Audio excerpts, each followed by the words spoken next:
YouTube was not even live. Oh my. I just sang such a song for you who could not view what I did. But c'est la vie. I need to stay on the screen until it's up, evidently. But live and learn. And so here we go. The 4 Agreements, a Toltec Wisdom book, part 2. The second agreement, don't take anything personally. The next 3 agreements are really born from the first agreement. The second agreement is don't take anything personally. Whatever happens around you, don't take it personally. Using an earlier example, if I see you on the street and I say, hey, you're stupid, without knowing you, it's not about you, it's about me. If you take it personally, then perhaps you believe you are stupid. Maybe you think to yourself, how does he know? Is he clairvoyant, or can everybody see how stupid I am? You take it personally because you agreed with whatever was said. As soon as you agree, the poison goes through you and you are trapped in the dream of hell. What causes you to be trapped is what we call personal importance. Personal importance, or taking things personally, is the maximum expression of selfishness because we make the assumption that everything is about me. During the period of our education or our domestication, we learn to take everything personally. We think we are responsible for everything. Me, always me. Nothing other people do is because of you. It is because of themselves. All people live in their own dream, in their own mind. They are in a completely different world from the one we live in. When we take something personally, we make the assumption that they know what is in our world, and we try to impose our world on their world. Even when a situation seems so personal, even if others insult you directly, it has nothing to do with you. What they say, what they do, and the opinions they give are according to the agreements they have in their own minds. Their point of view comes from all of the programming they received during domestication.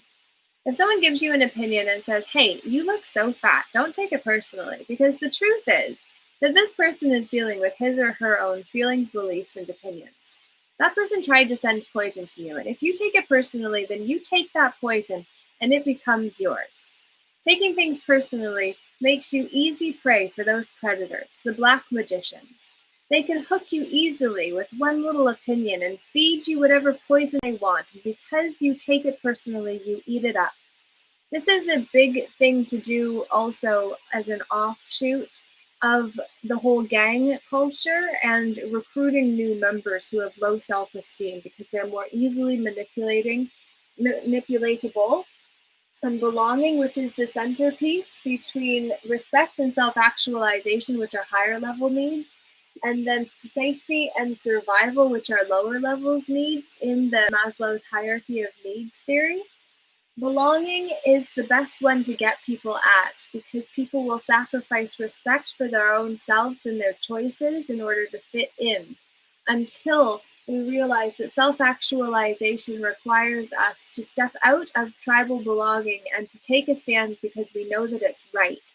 And we know that we're not just standing for the ones that are pissed off with us right now for doing so. We're standing at the ones who can't stand for themselves because they haven't been born yet. And those are the ones that we want to make sure have rights at the end of their lives and the beginnings too. We can't control what happens in their lifetime, but we can certainly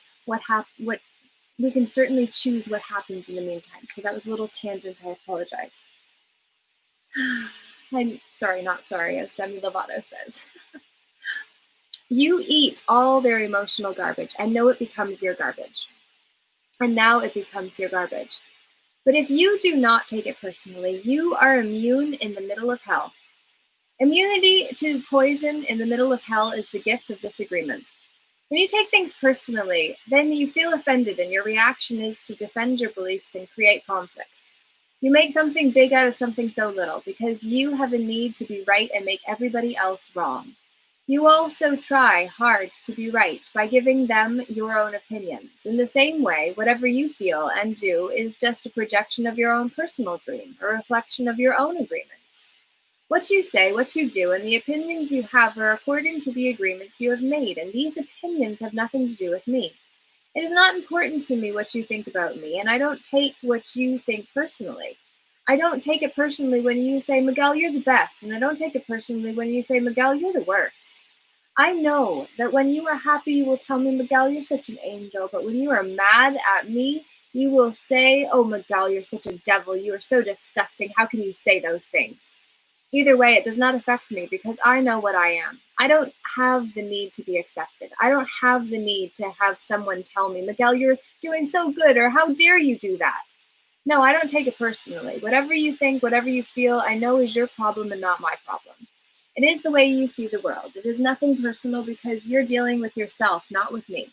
Others are going to have their own opinion according to their own belief system. So nothing they think about me is really about me, but it is about them. You may even tell me, Miguel, what you are doing is hurting me. But it is not what I am saying or doing that is hurting you.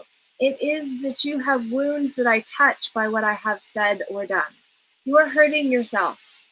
There is no way that I can take this personally, not because I don't believe in you or don't trust you, but because I know that you see the world with different eyes, with your eyes. You create an entire picture or a movie in your mind, and in that picture, you are the director, you are the producer, you are the main actor or actress. Everyone else is a secondary character or actress. It is your movie. The way you see that movie is according to the agreements you have made with life. Your point of view is something personal to you. It's no one's truth but yours. Then if you get mad at me, I know you are dealing with yourself. I am the excuse for you to get mad, and you get mad because you are afraid, because you are dealing with fear. If you are not afraid, there is no way you will get mad at me. If you are not afraid, there is no way you will hate me. If you are not afraid, there is no way you will be jealous or sad. If you live without fear, if you love, there is no place for any of those emotions. If you don't feel any of those emotions, it is logical that you will feel good. When you feel good, everything around you is good. When everything around you is great, everything makes you happy. You are loving everything that is around you because you are loving yourself, because you like the way you are, because you are content with you, because you are happy with your life. You are happy with the movie that you are producing, happy with your agreements with life. You are at peace and you are happy. You live in that state of bliss where everything is so wonderful and everything is so beautiful. In that state of bliss, you are making love all the time with everything that you perceive. That's a lovely experience. Whatever people do, feel, think, or say, don't take it personally. If they tell you how wonderful you are, they are not saying that because of you. You know you are wonderful. It is not necessary to believe other people who tell you that you are wonderful. Don't take anything personally. Even if someone got a gun and shot you in the head, it is nothing personal, even at that extreme. Even the opinions you have about yourself are not necessarily true. Therefore, you don't need to take whatever you hear in your own mind personally.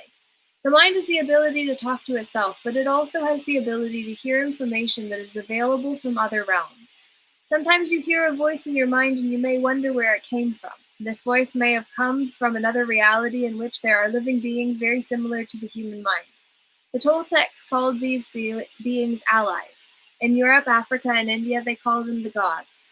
Our mind also exists in the level of the gods. Our mind also lives in that reality and can perceive that reality. The mind sees with the eyes and perceives this waking reality, but the mind also sees and perceives without the eyes, although the reason is hardly aware of this perception. The mind lives in more than one dimension. There may be times when you have ideas that don't originate in your mind, but you are perceiving them with your mind. You have the right to believe or not believe these voices and the right not to take what they say personally. We have a choice whether or not to believe the voices we hear within our own minds, just as we have a choice of what to believe and agree with in the dream of the planet. The mind can also talk and listen to itself. The mind is divided as your body is divided. Just as you can say, I have one hand and I can shake my other hand and feel the other hand, the mind can talk to itself. Part of the mind is speaking and the other part is listening. It is a big problem when 1,000 parts of your mind are all speaking at the same time. This is called a mitote, remember? The mitote can be compared to a huge marketplace where thousands of people are talking and bartering at the same time. Each one has different thoughts and feelings. Each one has a different point of view. The programming in the mind, all of those agreements we have made, are not necessarily compatible with each other. Every agreement is like a separate living being. It has its own personality and its own voice. There are conflicting agreements that go against other agreements and on until it becomes a big war in the mind. The mitote is the reason human beings hardly know what they want, how they want it, or when they want it. They don't agree with themselves because there are parts of the mind that want one thing and other parts that want exactly the opposite. Some part of the mind has objections to certain activities, thoughts, and actions, and another part supports the action of the opposing thoughts. All these little living beings create inner conflict because they are alive and they each have a voice. Only by making an inventory of our agreements will we uncover all of the conflicts in the mind and eventually make order out of the chaos of the mitote.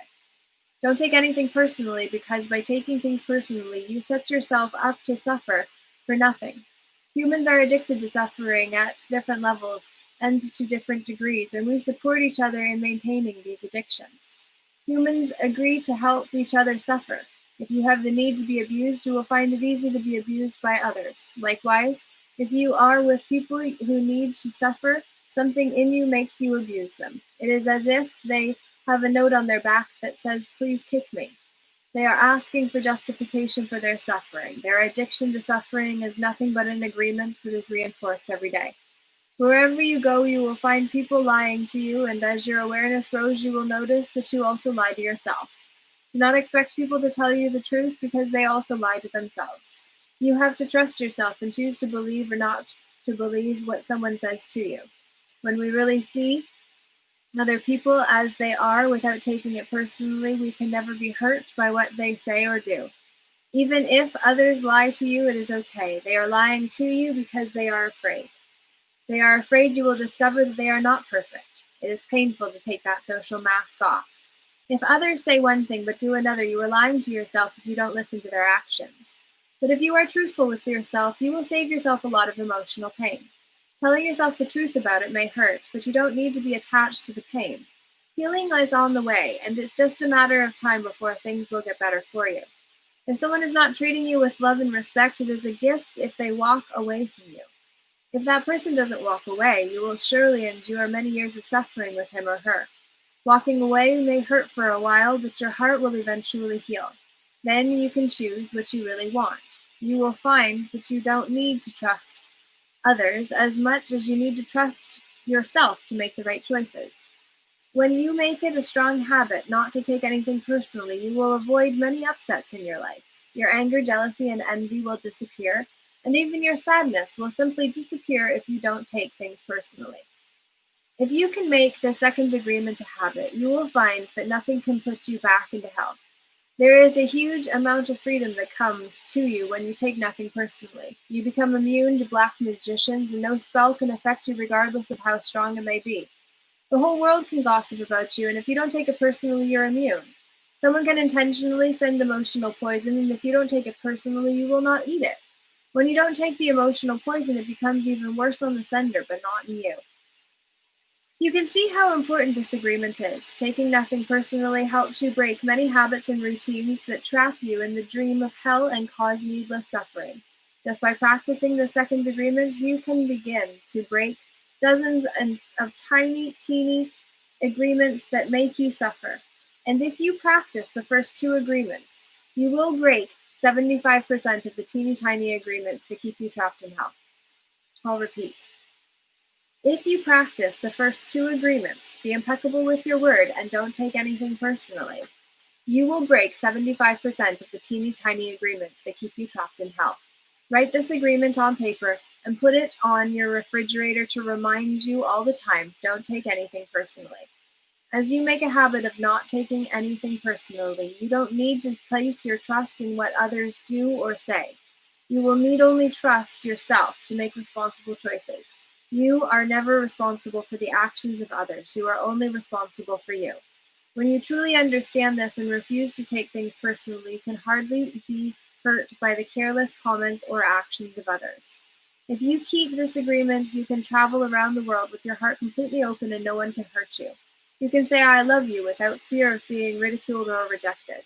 You can ask for what you need. You can say yes and you can say no, whatever you choose. Without guilt or self-judgment, you can choose to follow your heart always. Then you can be in the middle of hell and still experience inner peace and happiness. You can stay in your state of bliss and hell will not affect you at all. So, the third agreement is don't make assumptions. The third agreement is don't make assumptions. We have the tendency to make assumptions about everything. The problem with making assumptions is that we believe they are the truth. We could swear they are real. We make assumptions about what others are doing or thinking. We take it personally, then we blame them and react by sending emotional poison with our word. That is why whenever we make assumptions, we're asking for problems. We make an assumption, we misunderstand, we take it personally, we end up creating a whole big drama for nothing. All the sadness and drama you lived in your life was rooted in making assumptions and taking things personally. Take a moment to consider the truth of this statement. The whole war of control between humans is about making assumptions and taking things personally. Our whole dream of hell is based on that. We create a lot of emotional poison just by making assumptions and taking it personally, because usually we start gossiping about our assumptions. Remember, gossiping is the way we communicate to each other in the dream of hell and transfer poison to one another. Because we are afraid to ask for clarification, we make assumptions and believe we are right about the assumptions. Then we defend our assumptions and try to make someone else wrong. It is always better to ask questions than to make an assumption, because assumptions set us up for suffering. The big matote in the human mind creates a lot of chaos, which causes us to misinterpret everything and misunderstand everything. We only see what we want to see and hear what we want to hear. We don't perceive things the way they are. We have the habit of dreaming with no basis in reality. We literally dream things up in our imaginations because we don't understand something. We make an assumption about the meaning, and when the truth comes out, the bubble of our dream pops and we find out it was not what we thought it was all along at all. An example, you're walking in the mall and you see a person you like. That person turns to you and smiles and then walks away. You can make a lot of assumptions just because of this one experience. With these assumptions, you can create a whole fantasy, and you really want to believe that fantasy and make it real. The whole dream begins to form just from your assumptions, and you can believe, oh, this person really likes me. In your mind, a whole relationship begins from that. Maybe you even get married in this fantasy land, but the fantasy is in your mind, in your personal dream. Making assumptions in our relationships is really asking for problems. Often we make the assumption that our partners know what we think and that we don't have to say what we want. We assume they are going to do what we want because they know us so well. If they don't do what we assume they should do, we feel so hurt and say, you should have known. Another example, you decide to get married and you make the assumption that your partner sees marriage the same way you do. Then you live together and you find out this is not true. This creates a lot of conflict, but you still don't try to clarify your feelings about marriage. The husband comes home from work and the wife is mad and the husband doesn't know why. Maybe it's because the wife made an assumption. Without telling him what she wants, she makes an assumption that he knows her so well that he knows what she wants, as if he can read her mind. She gets so upset because he fails to meet her expectations. Making assumptions in relationships leads to a lot of fights, a lot of difficulties, a lot of misunderstandings with people we supposedly love. In any kind of relationship, we can make the assumption that others know what we think, and we don't have to say what we want. They are going to do what they want because they know us so well. If they don't do what we want, what we assume they should do, we feel hurt and think, how could you do that? You should know. Again, we make the assumption that the other person knows what we want. A whole drama is created because we make this assumption and then put more assumptions on top of it.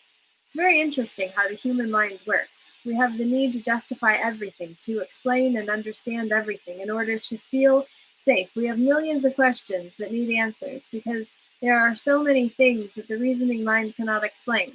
It is not important if the answer is correct. Just the answer itself makes us feel safe. This is why we make assumptions.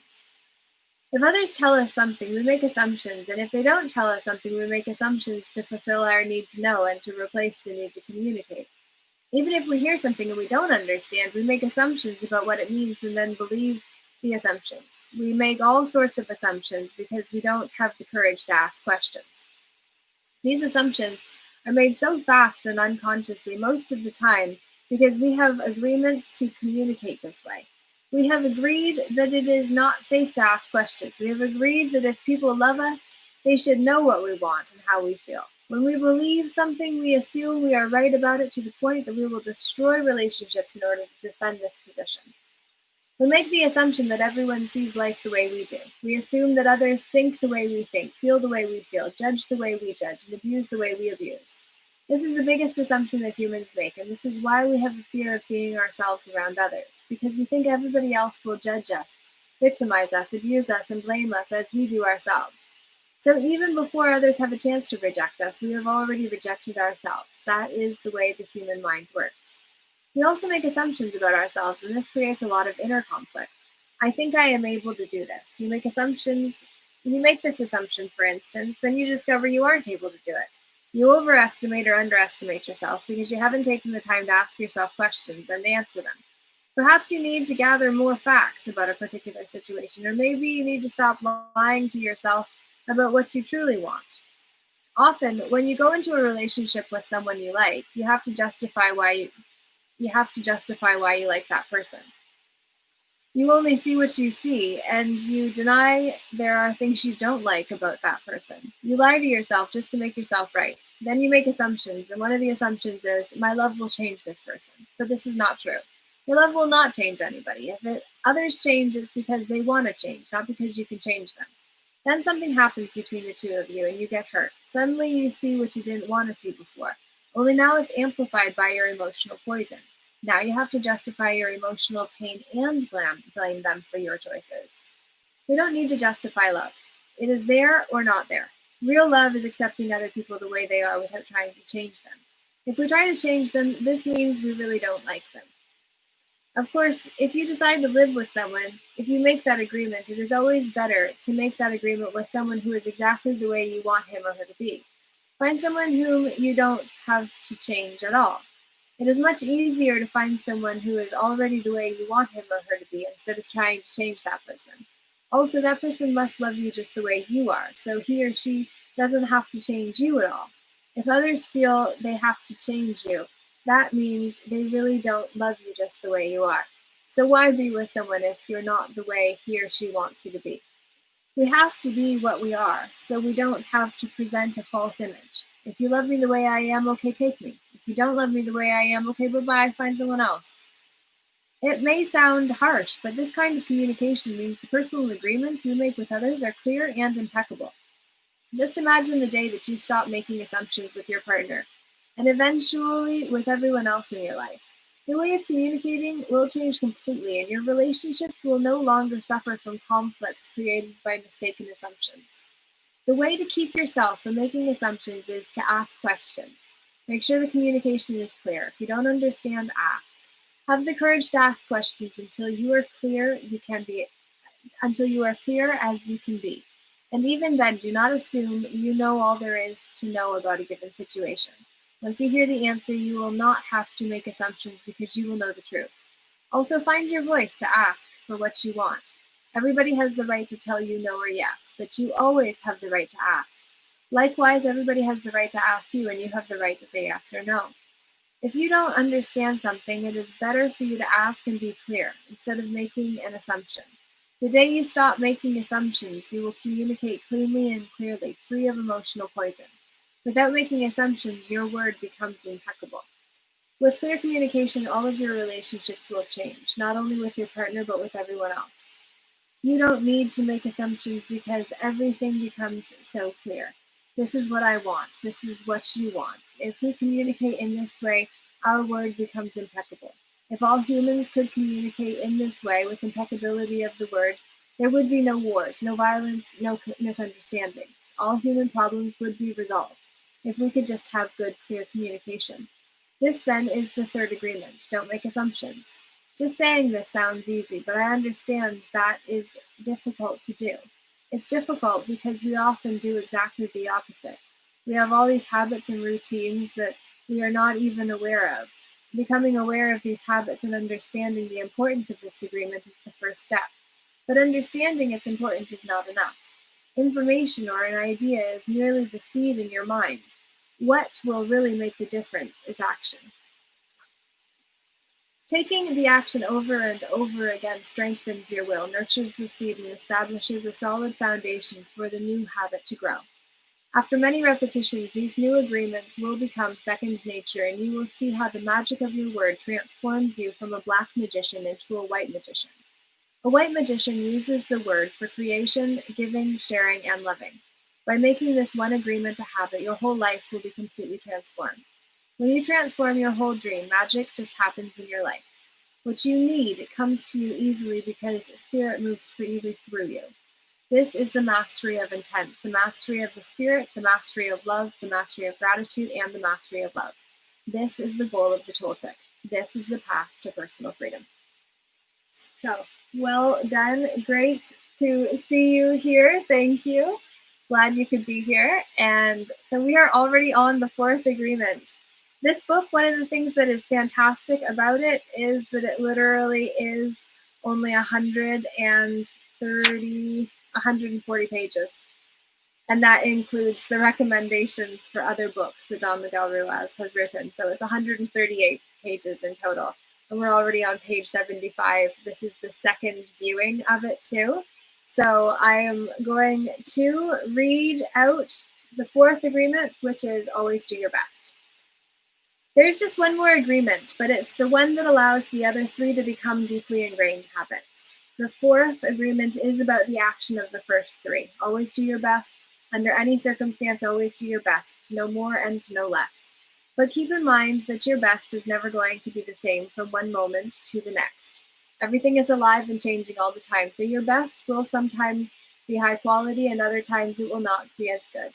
When you wake up refreshed and energized in the morning, your best will be better than when you are tired at night. Your best will be different when you are healthy as opposed to sick or sober as opposed to drunk. Your best will depend on whether you are feeling wonderful and happy or upset, angry, and jealous. In your everyday moods, your best can change from one moment to another, from 1 hour to the next, from one day to another. Your best will also change over time. As you build the habit of the 4 new agreements, your best will become better than it used to be. Regardless of the quality, keep doing your best. No more and no less than your best. If you try too hard to do more than your best, you will spend more energy than is needed, and in the end, your best will not be enough. When you overdo, you deplete your body and go against yourself, and it will take longer to accomplish your goal. But if you do less than your best, you subject yourself to frustration, self-judgment, guilt, and regrets. Just do your best. In any circumstance in your life, it doesn't matter if you're sick or tired, if you always do your best, there is no way you can judge yourself. And if you don't judge yourself, there is no way you're going to suffer from guilt, blame, and self-punishment. By always doing your best, you will break a big spell that you have been under. There was a man who wanted to transcend his suffering, so he went to a Buddhist temple to find a master to help him. He went to the master and asked, "Master, if I meditate 4 hours a day, how long will it take me to transcend?" The master looked at him and said, "If you meditate 4 hours a day, perhaps you will transcend in 10 years. Thinking he could do better, the man said, "Oh, master, what if I meditated 8 hours a day? How long would it take me to transcend?" The master looked at him and said, "If you meditate 8 hours a day, perhaps you will transcend in 20 years. "But why will it take me longer if I meditate more?" the man asked. The master replied, "You are not here to sacrifice your joy or your life. You are here to live, to be happy, and to love. If you can do your best in 2 hours of meditation, but you spend 8 hours instead, you will only grow tired, miss the point, and you won't enjoy your life. Do your best, and perhaps you will learn that no matter how long you meditate, you can live, love, and be happy." Doing your best, you are going to live your life intensely. You are going to be productive. You are going to be good to yourself because you will be giving yourself to your family, to your community, to everything. But it is the action that is going to make you feel intensely happy. When you always do your best, you take action. Doing your best is taking the action because you love it, not because you're expecting a reward. Most people do exactly the opposite. They only take action when they expect a reward and they don't enjoy the action. And that's the reason why they don't do their best. For example, most people go to work every day just thinking of payday and the money they will get from the work they are doing. They can hardly wait for Friday or Saturday, whatever day they receive their money, and can take time off. They are working for the reward, and as a result, they resist work. They try to avoid the action, and it becomes more difficult, and they don't do their best. They work so hard all week long, suffering the work, suffering the action, not because they like to, but because they feel they have to. They have to work because they have to pay the rent, because they have to support their family. They have all that frustration that when they do receive their money, they are unhappy. They have 2 days to rest, to do what they want to do, and what do? They try to escape. They get drunk because they don't like themselves. They don't like their life. There are many ways that we hurt ourselves when we don't like who we are. On the other hand, if you take action just for the sake of doing it without expecting a reward, you will find that you enjoy every action you do. Rewards will come, but you are not attached to the reward. You can even get more than you would have imagined for yourself without expecting a reward. If we like what we do, if we always do our best, then we are really enjoying life. We are having fun. We don't get bored. We don't have frustrations. When you do your best, you don't give the judge the opportunity to find you guilty or to blame you. If you have done your best and the judge tries to judge you according to the book of law, you've got the answer. I did my best. There are no regrets. That is why we always do our best. It is not an easy agreement to keep, but this agreement is really going to set you free. When you do your best, you learn to accept yourself, but you have to be aware and learn from your mistakes. Learning from your mistakes means you practice, look honestly at the results, and keep practicing. This increases your awareness. Doing your best really doesn't feel like work because you enjoy whatever you're doing. You know you're doing your best when you're enjoying the action or doing it in a way that will not have negative repercussions for you.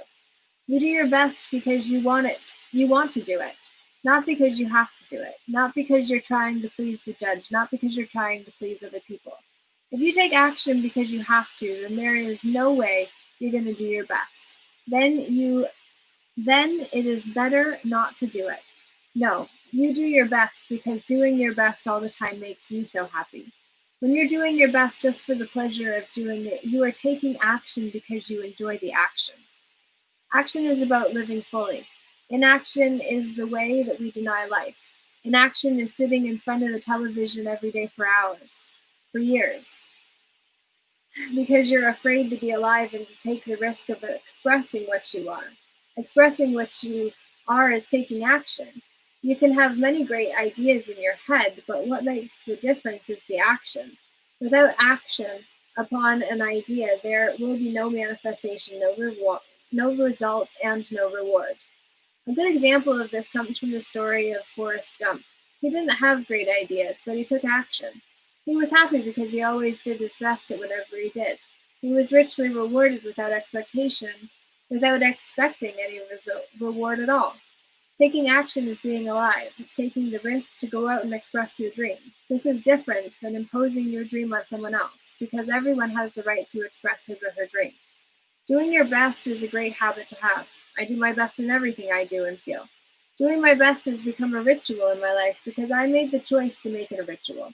It's a belief like any other belief that I choose. I make everything a ritual and I always do my best. Taking a shower is a ritual for me, and with that action, I tell my body how much I love it. I feel it and enjoy the water on my body. I do my best to fulfill the needs of my body. I do my best to give my body and receive what my body gives to me. In India, they perform a ritual called Puja. In this ritual, they take idols that represent God in many different forms and bathe them, feed them, and give them their love. They even chant mantras to those idols. The idol itself is not important. What is important is the way they perform the ritual, the way they say, I love you, God. God is life. God is life in action. The best way to say, I love you, God, is to live your life doing your best. The best way to say thank you, God, is by letting go of the past and living in the present moment, right here and now. Whatever life takes away from you, let it go. When you surrender and let go of the past, you allow yourself to be fully alive in the moment. Letting go of the past means you can enjoy the dream that is happening right now.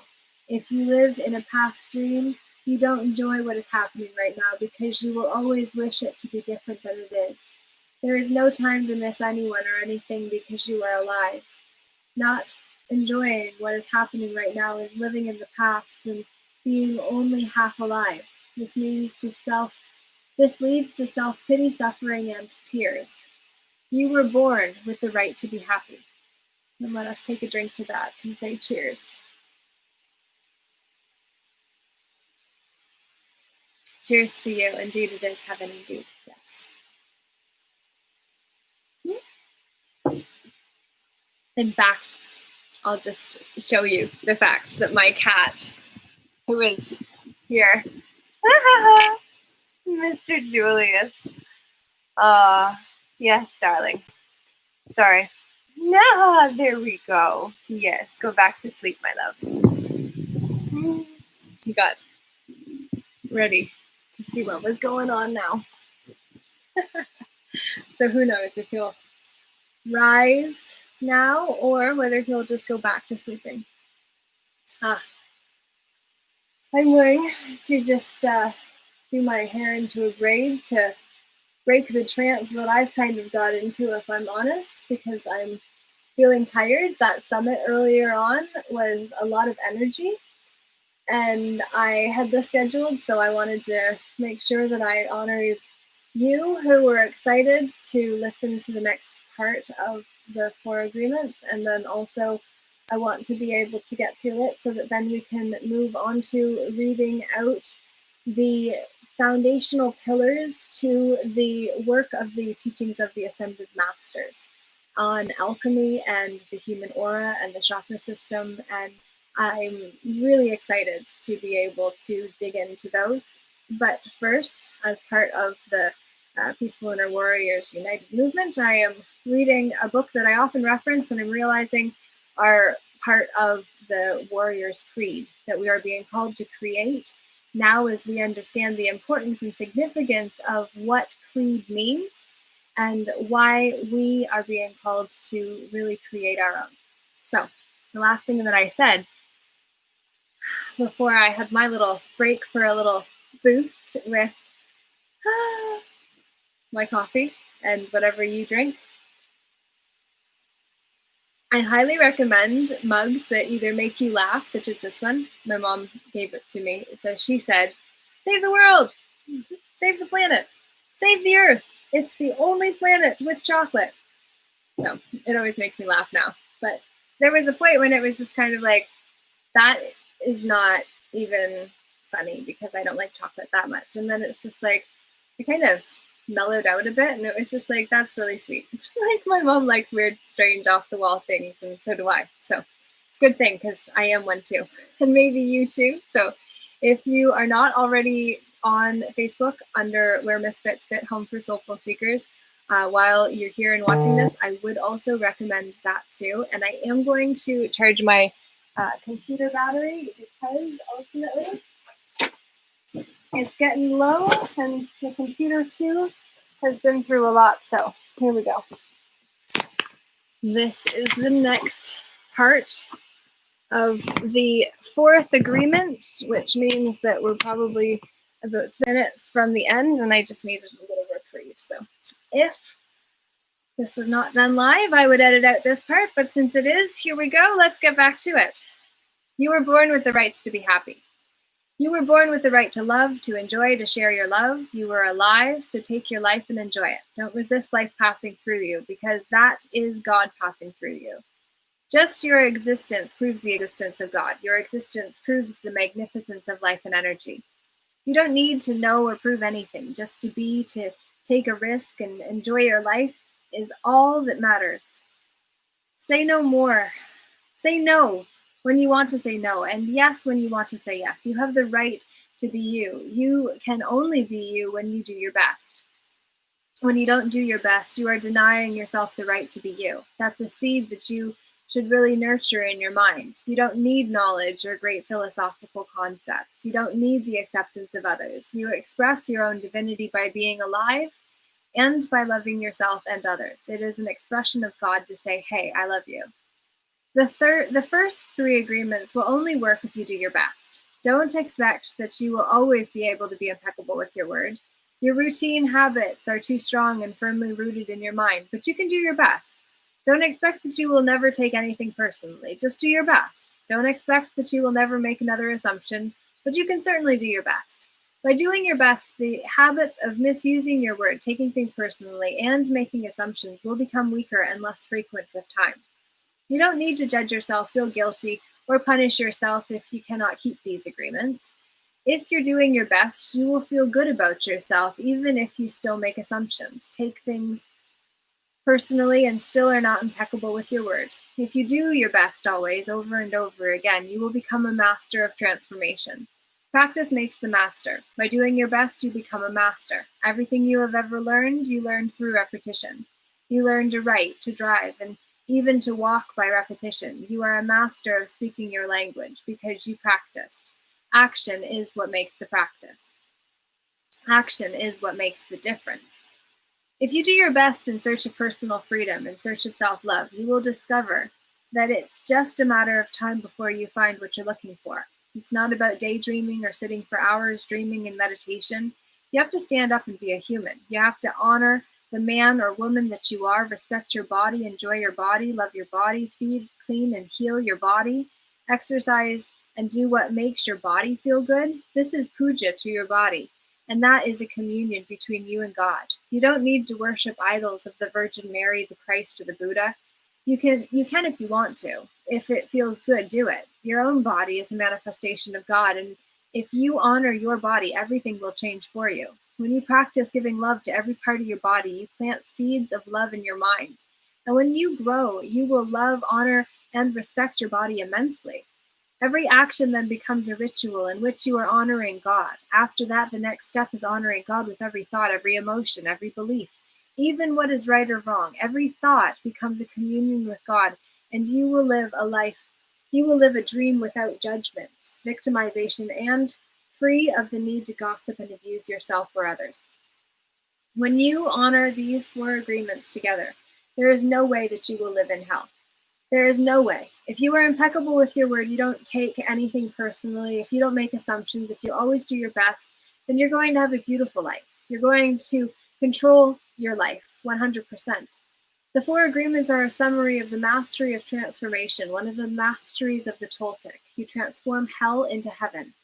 The dream of the planet is transformed into your personal dream of heaven. The knowledge is there, it's just waiting for you to use it. The 4 agreements are there. You just need to adopt these agreements and respect their meaning and power. Just do your best to honor these agreements. You can make this agreement today. I choose to honor the 4 agreements. It's so simple and logical that even a child can understand them, but you must have a very strong will. A very strong will to keep these agreements. Why? Because wherever we go, we find that our path is full of obstacles. Everyone tries to sabotage our commitment to these new agreements, and everything around us is a setup for us to break them. The problem is that other agreements that are part of the dream of the planet, they are alive and they are very strong. That's why we need to be a great hunter, a great warrior who can defend these 4 agreements with our lives. Your happiness, your freedom, your entire way of living depends on it. The warrior's goal is to transcend this world, to escape from this hell and never come back. As the Toltecs teach, the reward is to transcend the human experience of suffering to become the embodiment of God. That is the reward. We really need to use every bit of power we have to succeed in keeping these agreements. I didn't expect that I could do it at first. I have fallen many times, but I stood up and kept going, and I fell again and I kept going. I didn't feel sorry for myself. There was no way that I felt sorry for myself. I said, if I fall, I'm strong enough, I'm intelligent enough, I can do it. I stood up and kept going. I fell and I kept going, and each time it became easier and easier, yet in the beginning it was so hard, so difficult. So if you fall, do not judge. Do not give your judge the satisfaction of turning you into a victim. No, be tough with yourself. Stand up and make the agreement. Okay, I broke my agreement to be impeccable with my word. I will start all over again. I am going to keep the 4 agreements just for today. Today, I will be impeccable with my word. I will not take anything personally. I will not make any assumptions, and I am going to do my best. If you break an agreement, begin again tomorrow and again the next day. It will be difficult at first, but each day will become easier and easier until someday you will discover that you are ruling your life with these 4 agreements, and you will be surprised at the way your life has been transformed. You don't need to be religious or go to church every day. Your love and self-respect are growing and growing. You can do it. If I did it, you can also do it. Do not be concerned about the future. Keep your attention on today and stay in the present moment. Just live one day at a time. Always do your best to keep these agreements, and soon it will be easy for you. Today is the beginning of a new dream. which is why, as part of the 33 Days to Dream a New Dream Together series, I am sending out daily messages that really help you with breaking old agreements, which is the next aspect of this book. So, the Toltec Path to Freedom, Breaking Old Agreements, Chapter 6. Everyone talks about freedom. All around the world, different people, different races, different countries are fighting for freedom. But what is freedom? In America, we speak of living in a free country, but are we really free? Are we free to be who we really are? The answer is no, we are not free. True freedom has to do with the human spirit. It is the spirit to be who we really are. Who stops us from being free? We blame the government, we blame the weather, we blame our parents, we blame religion, we blame God. Who really stops us from being free? We stop ourselves. What does it really mean to be free? Sometimes we get married and we say that we lose our freedom, then we get divorced and we are still not free. What stops us? Why can't we be ourselves? We have memories of long ago when we used to be free. We loved being free, but we have forgotten what freedom really means. If we see a child who is 2 or 3, perhaps 4 years old, we find a free human. Why is this human free? Because this human does whatever he or she wants to do. The human is completely wild, just like a flower, a tree, or an animal that has not been domesticated, wild. And if we observe humans who are 2 years old, we find that most of the time these humans have a big smile on their face and they're having fun. They're exploring the world. They're not afraid to play. They are afraid when they are hurt, when they are hungry, when some of their needs are not met, but they don't worry about the past, don't care about the future, and only live in the present moment. Very young children are not afraid to express what they feel. They are so loving that they perceive love, they melt into it. They are not afraid to love at all. That is the description of a normal human being. As children, we are not afraid of the future or ashamed of the past. Our normal human tendency is to enjoy life, to play, to explore, to be happy, and to love. But what has happened with the adult human? Why are we so different? Why are we not wild? From the point of view of the victim, we can say that something sad happened to us, and from the point of view of the warrior, we can say that what happened to us is normal. What has happened is that we have the book of law, the big judge, and the victim who rule our lives. We are no longer free because the judge, the victim, and the belief system don't allow us to be who we really are. Once our minds have been programmed with all that garbage, we are no longer happy. This chain of training from human to human, from generation to generation, is perfectly normal in human society. We don't need to blame your parents for teaching you to be like them. What else could they teach you but what they knew? They did the best they could, and if they abused you, it was due to their own domestication, their own fears, their own beliefs. They had no control over the programming they received, so they couldn't have behaved any differently. There is no need to blame your parents or anyone who abused you in your life, including yourself.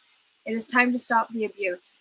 It is time to free yourself from the tyranny of the judge by changing the foundation of your own agreements. It is time to be free from the role of the victim.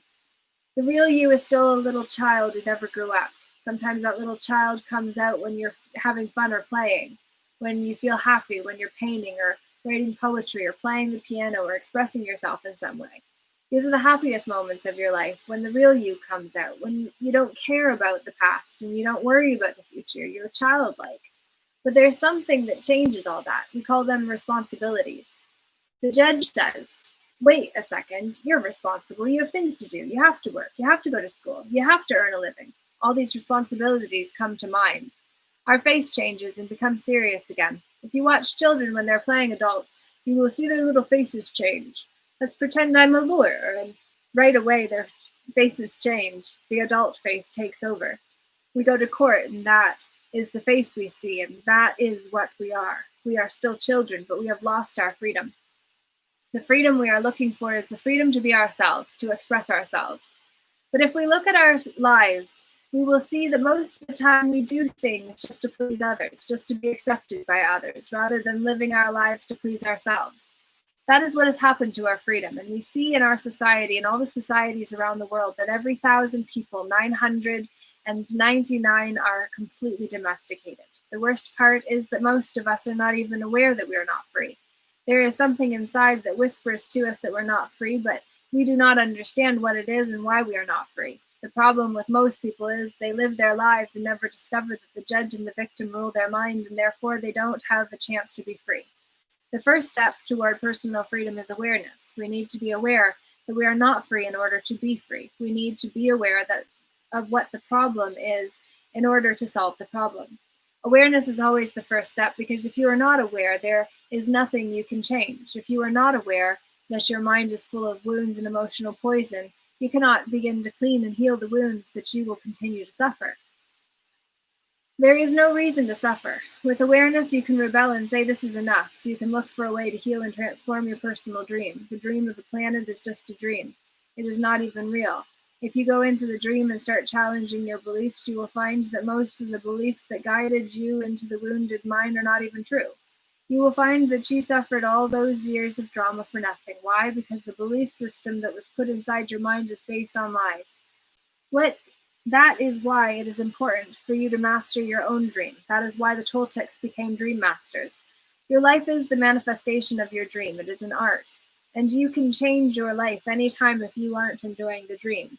Dream masters create a masterpiece of life. They control the dream by making choices. Everything is consequences, and a dream master is aware of the consequences.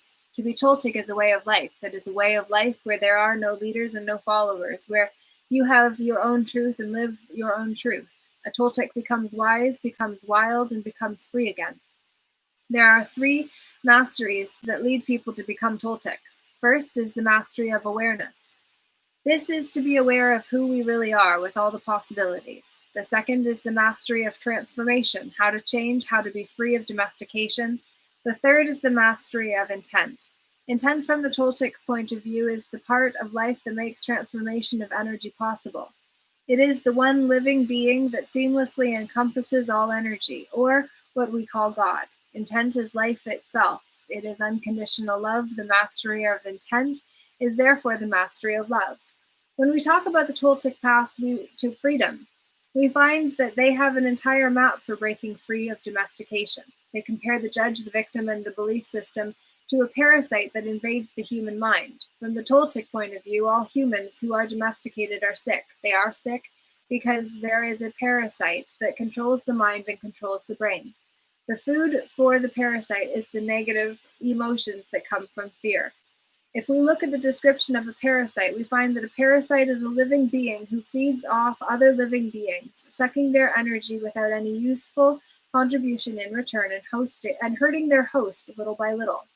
The judge, the victim, and the belief system fit this description very well. Together they comprise a living being made of psychic or emotional energy, and that energy is alive.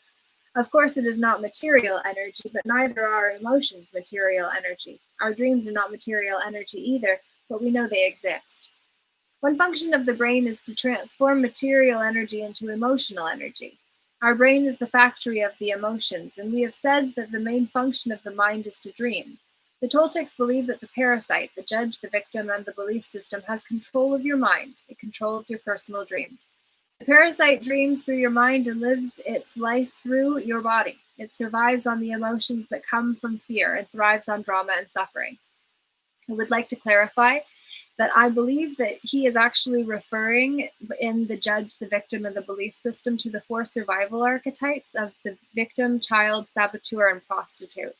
And he's talking about them in their scared aspects, but we are being asked and called now to move those scared selves into the faithful and sacred selves. So I just want to insert that and keep going. The freedom we seek is to use our own mind and body to live our own life instead of the life of the belief system. When we discover that the mind is controlled by the judge and the victim and the real us is in the corner, we have just 2 choices. One choice is to keep living the way we are, to surrender to the judge and the victim, to keep living in the dream of the planet. The second choice is to do what we do as children when parents try to domesticate us. We can rebel and say no. We can declare a war against the parasite, a war against the judge, and a war against the victim, a war for our independence, a war for the right to use our own mind and our own brain. That is why in all the shamanic traditions in America, from Canada to Argentina, people call themselves warriors, because they are in a war against the parasite in the mind. That is the real meaning of a warrior. The warrior is one who rebels against the invasion of the parasite. The warrior rebels and declares a war. But to be a warrior doesn't mean we always win the war. We may win or we may lose, but we always do our best, and at least we have a chance to be free again. Choosing this path gives us, at the very least, the dignity of rebellion, and ensures that we will not be the helpless victim of our own whimsical emotions or the poisonous emotions of others. Even if we succumb to the enemy, the parasite, we will not be among those victims who would not fight back. At best, being a warrior gives us an opportunity to transcend the dream of the planet and to change our personal dream to a dream that we call heaven. Just like hell, heaven is a place that exists within our mind. It is a place of joy, a place where we are happy, where we are free to love and to be who we really are. We can reach heaven while we are alive. We don't have to wait until we die. God is always present, and the kingdom of heaven is everywhere. But first, we need to have the eyes and ears to see and hear that truth. We need to be free of the parasite. The parasite can be compared to a monster with 1,000 heads. Every head of the parasite is one of the fears that we have. If we want to be free, we have to destroy the parasite. One solution is to attack the parasite head by head, which means we face each of our fears one by one. This is a slow process, but it works. Every time we face one of the fears, we're a little more free. A second approach is to stop feeding the parasite. If we don't give the parasite any food, we kill the parasite by starvation. To do this, we have to gain control of our emotions. We have to refrain from feeling the emotions that come from fear. This is easy to say, but is very difficult to do. It is difficult because the judge and the victim control our mind. A third solution is called the initiation of the dead. The initiation of the dead is found in many traditions and exoteric schools around the world. We find it in Egypt, India, Greece, and America. This is a symbolic death which kills the parasite without harming our physical body. When we die, symbolically, the parasite has to die. This is faster than the first two solutions, but it is even more difficult to do. We need a great deal of courage to face the angel of death. We need to be very strong. Let's take a closer look at each of these solutions. The art of transformation, a dream of the second attention. I have learned that the dream you are living now is the result of the outside dream, hooking your attention and feeding you all of your beliefs. The process of domestication can be called the dream of the first attention because it is how your attention was used for the first time to create the first dream of your life. One way to change your beliefs is to focus your attention on all those agreements and beliefs and change the agreements with yourself. In doing this, you are using your attention for the second time, thus creating the dream of the second attention, or the new dream. The difference is that you are no longer innocent. When you were a child, this was not true. You didn't have a choice. But you are no longer a child. Now it's up to you to choose what to believe and what not to believe. You can choose to believe in anything, and that includes believing in yourself. The first step is to become aware of the fog that is in your mind. You must become aware that you are dreaming all the time. Only with awareness do you have the possibility of transforming your dream. If you have awareness that the whole drama of your life is the result of what you believe, and what you believe is not real, then you can begin to change it. However, to really change your beliefs, you need to focus your attention on what it is that you want to change. You have to know which agreements you want to change before you can change them. So the next step is to develop awareness of all the self-limiting, fearful beliefs, fear-based beliefs that make you unhappy. You take an inventory of all you believe, all your agreements, and through this process, you begin the transformation. The Toltecs called this the art of transformation, and it's a whole mastery. You achieve the mastery of transformation by changing the fear-based agreements that make you suffer and reprogramming your mind in your own way. One of the ways to do this is to explore and adopt alternative beliefs such as the 4 agreements. The decision to adopt the 4 agreements is a declaration of war to regain your freedom from the parasite. The 4 agreements offer the possibility of ending the emotional pain which can open the door for you to enjoy your life and begin a new dream. It's up to you to explore the possibilities of your dream if you're interested.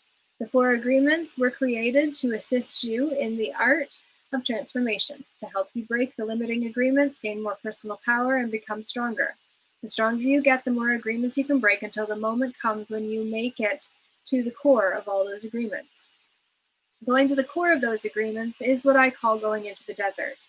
When you go into the desert, you meet your demons face to face. After coming out of the desert, all those demons become angels.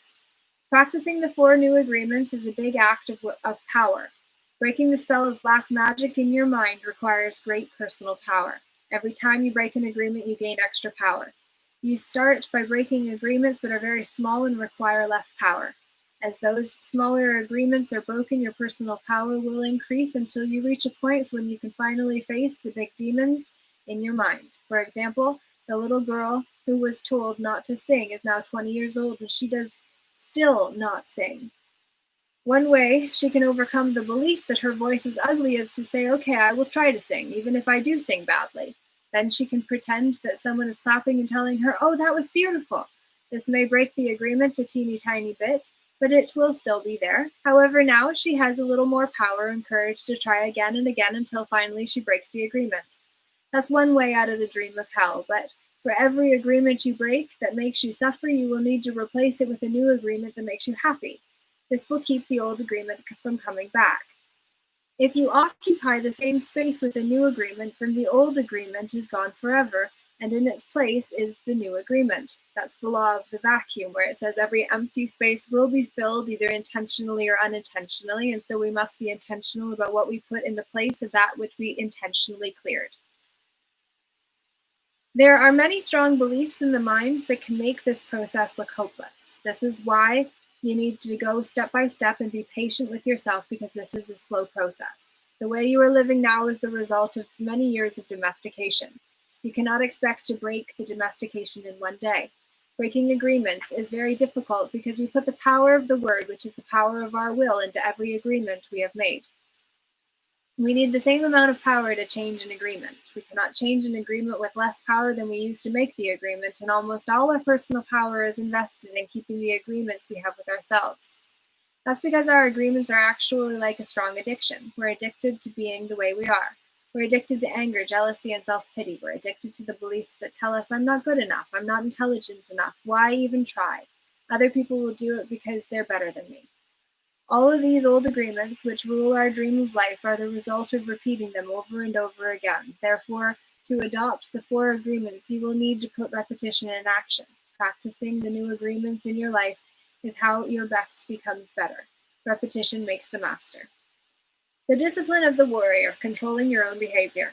Imagine that you awake early one morning, overflowing with enthusiasm for the day. You feel good, you are happy, and have plenty of energy to face the day. Then at breakfast, you have a big fight with your spouse, and a flood of emotion comes out. You get mad, and in the emotion of anger, you spend a lot of personal power. After the fight, you feel drained, and you just want to go and cry. In fact, you feel so tired that you want to go to your room and collapse and try to recover. You spend the day wrapped up in your emotions. You have no energy to keep going, and you just want to walk away from everything. Every day we awake with a certain amount of mental, emotional, and physical energy that we spend throughout the day. If we allow our emotions to deplete our energy, we have no energy to change our lives or to give to others. The way you see the world will depend upon the emotions you are feeling. When you are angry, everything around you is wrong, nothing is right. You blame everything, including the weather. Whether it's raining or the sun is shining, nothing pleases you. When you are sad, everything around you is sad and makes you cry. You see the trees, you feel sad. You see the rain and everything looks sad. Perhaps you feel vulnerable. You have a need to protect yourself because you don't know in what moment someone will attack you. You do not trust anything or anyone around you. This is because you see the world with the eyes of fear. Imagine that the human mind is the same as your skin. You can touch healthy skin and it feels wonderful. Your skin is made for perception and the sensation of touch is wonderful. Now imagine you have an injury and the skin gets cut and infected. If you touch the infected skin, it's going to hurt, so you try to cover and protect the skin. You will not enjoy being touched because it hurts. Now imagine that all humans have this skin disease. Nobody can touch each other because it's going to hurt. Everyone has wounds on their skin, so the infection is seen as normal. The pain is also considered normal. We believe we are supposed to be that way. Can you imagine how we would behave with each other if all the humans in the world had the skin disease?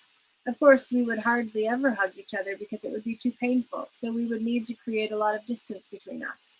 The human mind is exactly like this description of infected skin. Every human has an emotional body completely covered with infected wounds. Each wound is infected with emotional poison, the poison of all the emotions that makes us suffer, such as hate, and envy, anger, and sadness.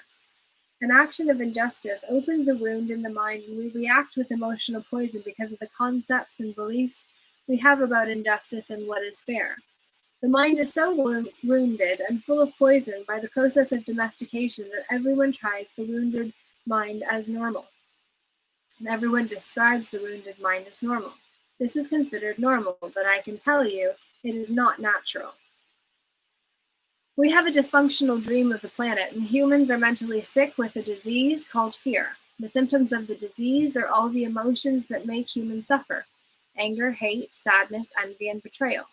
When the fear is too great, the reasoning mind begins to fail, and we call this mental illness. Psychotic behavior occurs when the mind is so frightened and the wound so painful that it seems better to break contact with the outside world. If we can see our state of mind as a disease, we find there is a cure. We don't have to suffer any longer. First, we need the truth to open the emotional wounds, to take the poison out and heal the wounds completely. How do we do this? We must forgive those we feel have wronged us, not because they deserve to be forgiven, but because we love ourselves so much we don't want to keep paying for the injustice. Forgiveness is the only way to heal. If we can choose to forgive because we feel compassion for ourselves, we can let go of the resentment and declare that's enough. I will no longer be the big judge that goes after myself or against myself.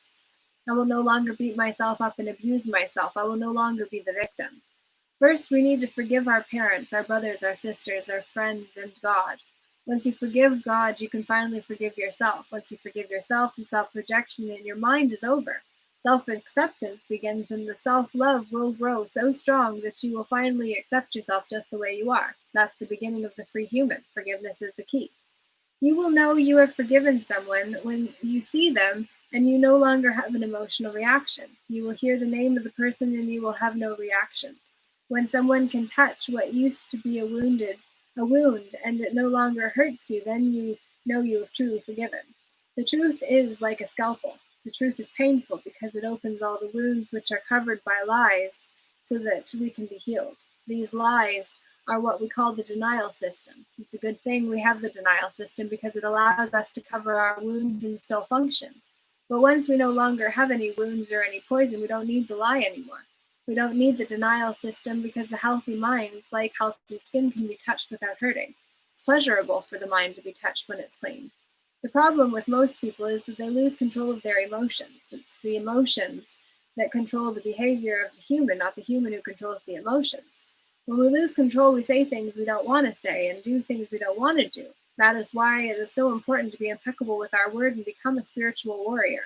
We must learn to control the emotions so we have enough personal power to change our fear-based agreements, escape from the hell, and create our own personal heaven. How are we to become a warrior? There are certain characteristics of the warrior that are nearly the same around the world. The warrior has awareness. It's very important. We are aware that we are at war, and the war in our minds requires discipline, not the discipline of a soldier, but the discipline of a warrior. Not the discipline from the outside to tell us what to do and what not to do, but the discipline to be ourselves no matter what. The warrior has control, not control over another human, but control over one's own emotions, control over one's own self. It is when we lose control that we repress the emotions, not when we are in control. The big difference between a warrior and a victim is that the victim represses, and the warrior refrains. Victims repress because they are afraid to show the emotions, afraid to say what they want to say. To refrain is not the same thing as repression. To refrain is to hold the emotions and to express them in the right moment, not before, not later. That is why warriors are impeccable. They have complete control over their own emotions and therefore over their own behavior. The initiation of the dead, embracing the angel of death. Whew, this is good. I'm so grateful to be nearly done, to be fair. I'm like, okay, 10 more pages, 11 more pages, yes! All right, it's coming, guys. All right, got a few more than that. It's like 20 pages, but it'll fly fast. So, the initiation of the dead, embracing the angel of death. The final way to attain personal power personal freedom is to prepare ourselves for the initiation of the dead, to take death itself as our teacher. What the angel of death can teach us is to how to truly live. We become aware that we can die at any moment. We have just the present moment to be alive. The truth is that we don't know if we're going to die tomorrow. Who knows? We have the idea that we have many years in the future, but do we? If we go to the hospital and the doctor tells us we have 1 week to live, what are we going to do? As we have said before, we have two choices. One is to suffer because we're going to die and to tell everyone, poor me, I'm going to die, and really create a huge drama. The other choice is to use every moment to be happy, to do what we really enjoy doing. If we only have 1 week to live, let's enjoy life. Let's be alive. We can say, I'm going to be myself. No longer am I going to run my life trying to please other people.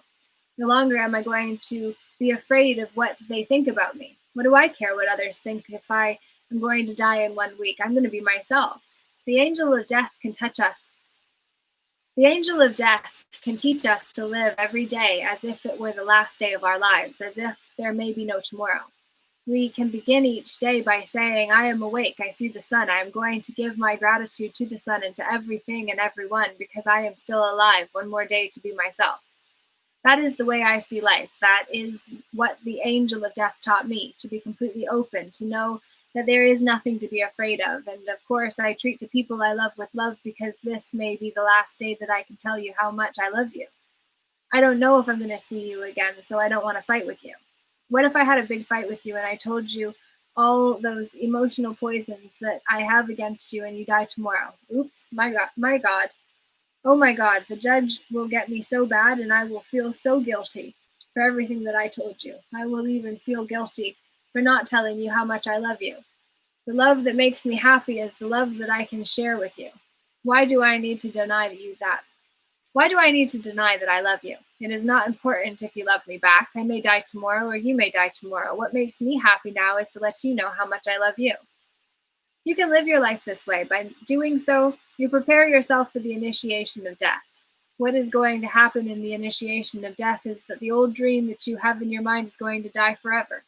Yes, you're going to have memories of the parasite, of the judge, the victim, and what you used to believe, but the parasite will be dead. That is what is going to die in the initiation of death, the parasite. It is not easy to go for the initiation of death because the judge and the victim will fight with everything they have. They don't want to die, and we feel we are the ones who are going to die, and we are afraid of this death. When we live in the dream of the planet, it is as if we are dead. Whoever survives the initiation of the dead receives the most wonderful gift, the resurrection. To receive the resurrection is to arise from the dead, to be alive, to be ourselves again. The resurrection is to be like a child, to be wild and free, but with a difference. The difference is that we have freedom with wisdom instead of innocence. We are able to break our domestication, become free again, and heal our mind. We surrender to the angel of death, knowing that the parasite will die, and we will still be alive with a healthy mind and perfect reason. Then we are free to use our own mind and run our own life.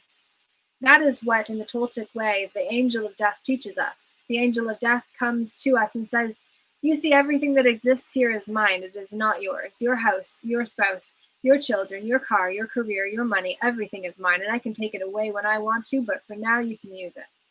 If we surrender to the angel of death, we will be happy forever and ever. Why? Because the angel of death takes the past away in order to make it possible for life to continue.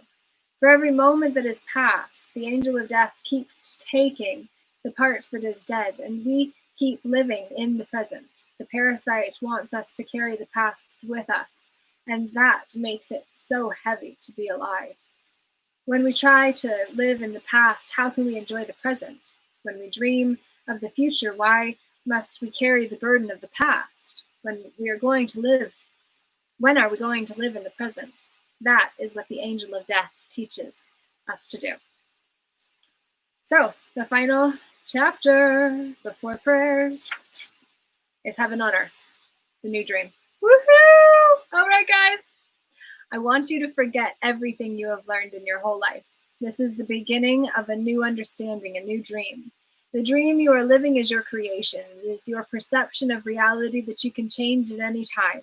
You have the power to create hell, and you have the power to create heaven. Why not dream a different dream? Why not use your mind, your imagination, and your emotions to dream heaven? Just use your imagination and a tremendous thing will happen. Imagine that you have the ability to see the world with different eyes whenever you choose. Each time you open your eyes, you see the world around you in a different way. Close your eyes now and then open them again and look outside. What you will see is love coming out of the trees, love coming out of the sky, love coming out of the light. You will perceive love from everything around you. This is the state of bliss. You perceive love directly from everything, including yourself and other humans. Even when humans are sad or angry, behind these feelings, you can see that they are also sending love. Using your imagination and your new eyes of perception, I want you to see yourself living a new life, a new dream, a life where you don't need to justify your existence and you are free to be who you really are. Imagine that you have permission to be happy and to really enjoy your life. Your life is free of conflict with yourself and with others.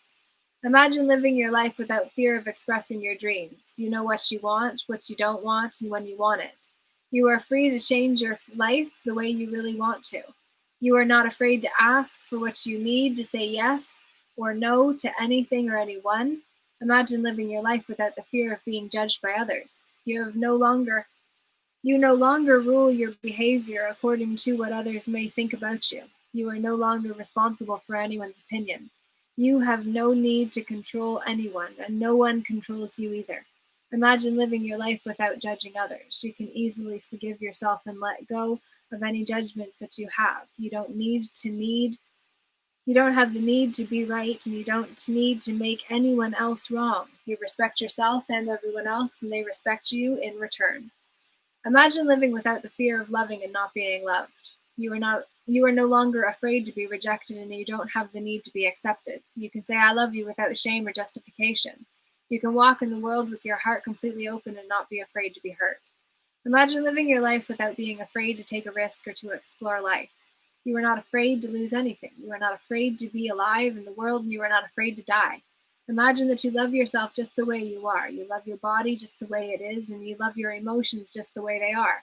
You know that you are perfect just as you are. The reason I ask you to imagine these things is because they are all entirely possible. You can live in the state of grace, the state of bliss, the dream of heaven, but in order to experience this dream, you must first understand what it is.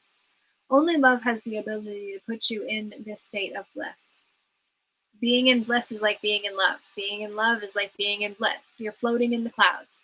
You're perceiving love wherever you go. It's entirely possible to live this way all the time. It's possible because others have done it, and they're no different from you. They live in bliss because they change their agreements and are dreaming a different dream. Once you feel what it means to live in a state of bliss, you will love it. You will know that heaven on earth is truth, that heaven only truly exists. Once you know that heaven exists, once you know it is possible to stay there, it's up to you to make the effort to do it. 2,000 years ago, Jesus told us the kingdom of heaven, the kingdom of love, but hardly anyone was ready to hear this. They said, "What are you talking about? My heart is empty. I don't feel the love that you're talking about. I don't feel the peace you have." You don't have to do this. Just imagine that his message of love is possible, and you will find that it is yours. The world is very beautiful and very wonderful. Life can be very easy when love is your way of life. You can be loving all the time. This is your choice. You may not have a reason to love, but you can love because to love makes you so happy. Love in action only produces happiness. Love will give you inner peace. It will change your perception of everything. You can see everything with the eyes of love. You can be aware that there is love all around you. When you live this way, there is no longer a fog in your mind. The matote has gone on a permanent vacation. This is what humans have been seeking for centuries. For thousands of years, we have been searching for happiness. Happiness is the lost paradise. Humans have worked so hard to reach this point, and this is part of the evolution of the mind. This is the future of humanity. This way of life is possible, and it's in your hands. Moses called it the promised land. Buddha called it nirvana. Jesus called it heaven, and the Toltec called it a new dream. Unfortunately, your identity is mixed with the dream of the planet. All your beliefs and agreements are there in the fog. You feel the presence of the parasite and believe it is you. This makes it difficult to let go, to release the parasite and create the space to experience love. You are attached to the judge, attached to the victim. Suffering makes you feel safe because you know it so well. But there is really no reason to suffer. The only reason you suffer is because you choose to suffer. If you look at your life, you will find many excuses to suffer, but a good reason to suffer you will find not. The same is true for happiness. The only reason you are happy is because you choose to be happy. Happiness is a choice, and so is suffering. Maybe we cannot escape from the destiny of the human, but we have a choice to suffer our destiny or to enjoy our destiny, to suffer or to love and be happy, to live in hell or to live in heaven. My choice is to live in heaven. What is yours? Prayers. Please take a moment to close your eyes, open your heart, and feel all the love that comes from your heart. I want you to join with my words in your mind and in your heart to feel a very strong connection of love. Together, we are going to do a very special prayer to experience a communion with our Creator. Focus your attention on your lungs as if only your lungs exist.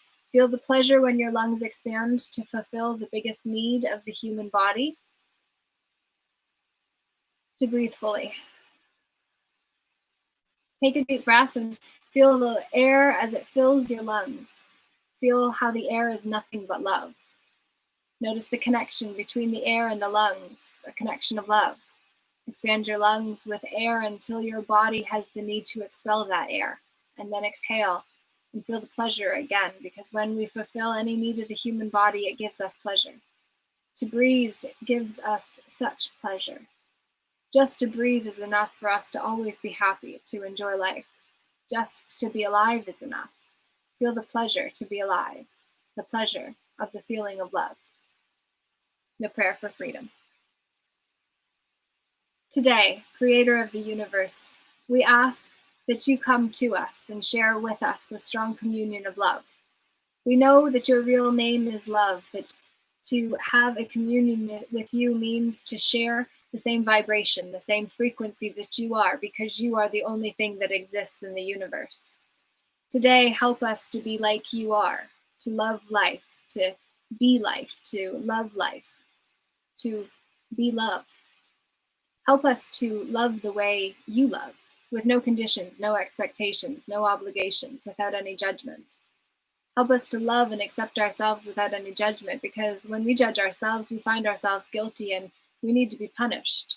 Help us to love everything you create unconditionally, especially other human beings, especially those who live around us, all our relatives and people whom we try so hard to love, because when we reject them, we reject ourselves, and when we reject ourselves, we reject you. Help us to love others just the way they are, with no conditions. Help us to accept them the way they are without judgment, because if we judge them, we find them guilty, we blame them, and we have the need to punish them. Today, clear our hearts of any emotional poison that we have. Free our minds from any judgment so that we can live in complete peace and complete love. Today is a very special day. Today, we open our hearts to love again so that we can tell each other, I love you, without any fear and really mean it. Today, we offer ourselves to you. Come to us, use our voices, use our eyes, use our hands, and use our hearts to share ourselves in a communion of love with everyone. Today, Creator, help us to be just like you are. Thank you for everything that we receive this day, especially for the freedom to be who we really are. Amen. Prayer for love. We're going to share a beautiful dream together, a dream that you will love to have all the time. In this dream, you're in the middle of a beautiful, warm, sunny day. You hear the birds, the wind, and a little river. You walk toward the river. At the edge of that river is an old man in meditation, and you see that out of his head comes a beautiful light of different colors. You try not to bother him, but he notices your presence and opens his eyes. He has a kind of eyes that are full of love and a big smile. You ask him how he is able to radiate all that beautiful light. You ask him if he can teach you to do what he is doing.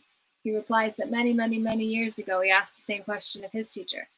The old man begins to tell his story. My teacher opened his heart and took out his heart, and he took a beautiful flame from his heart. Then he opened my chest, opened my heart, and he put that little flame inside it. He put my heart back in my chest, and as soon as my heart was inside me, I felt intense love, because the flame he put in my heart was his own love.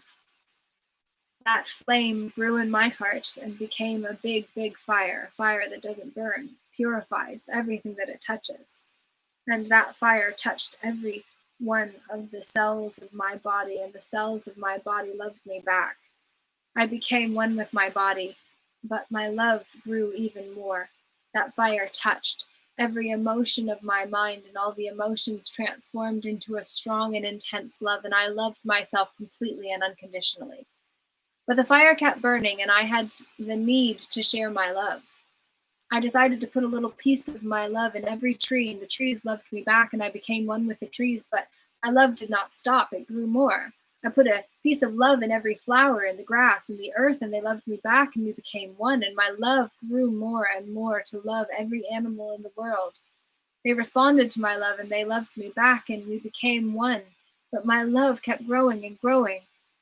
I put a piece of my love in every crystal, and every stone in the ground, and the dirt, and the metals, and they loved me back, and I became one with the earth. And then I decided to put my love in the water, and the oceans, and the rivers, and the rain, and the snow, and they loved me back, and we became one, and still my love grew even more.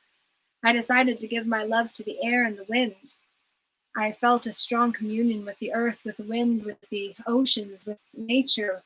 And my love grew and grew. I turned my head to the sky, to the sun, to the stars, and put a little piece of my love in every star and the moon and the sun. And they loved me back, and I became one with the moon and the sun and the stars, and my love kept growing and growing.